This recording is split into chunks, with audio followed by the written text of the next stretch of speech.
Hello, and welcome back to Scrum Study Course on a guide to the Scrum body of knowledge. In the earlier SBOM guide module, we saw that a guide to the Scrum body of knowledge provides guidelines for the successful implementation of Scrum. So isn't it necessary that we know a little more about Scrum? Let's take a look.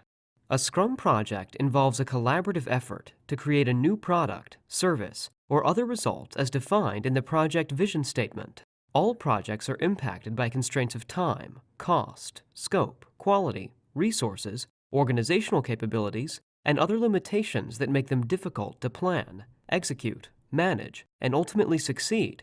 However, successful implementation of the results of a finished project provides significant business benefits to an organization. It is therefore important for organizations to select and practice an appropriate project management framework. And this is where Scrum comes in. So what is Scrum? Scrum is one of the most popular agile frameworks. It is an adaptive, iterative, fast, flexible, and effective methodology designed to deliver significant value quickly and throughout a project. Scrum ensures transparency in communication and creates an environment of collective accountability and continuous progress. The Scrum framework, as defined in the SBOM guide, is structured in such a way that it supports product and service development in all types of industries and in any type of project, irrespective of its complexity. Here another question arises.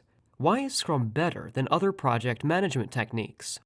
A key strength of Scrum lies in its use of cross-functional, self-organized, and empowered teams who divide their work into short, concentrated work cycles called sprints. Think of sprints as short time spans in which a certain amount of work must be done. Take a look at this diagram, which illustrates the Scrum project's flow. As you can see, the Scrum cycle begins with a stakeholder meeting, during which the project vision is created. The product owner then develops a prioritized product backlog, which contains a prioritized list of business and project requirements, written in the form of user stories. Each sprint begins with a sprint planning meeting, during which high-priority user stories are considered for inclusion in the sprint.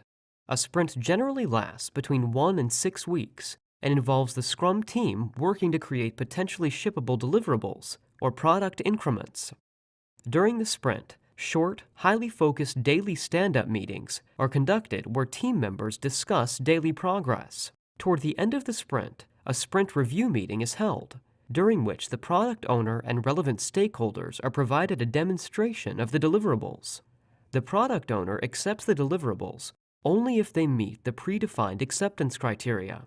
The sprint cycle ends with a retrospect sprint meeting where the team discusses ways to improve processes and performance as they move forward into the subsequent sprint.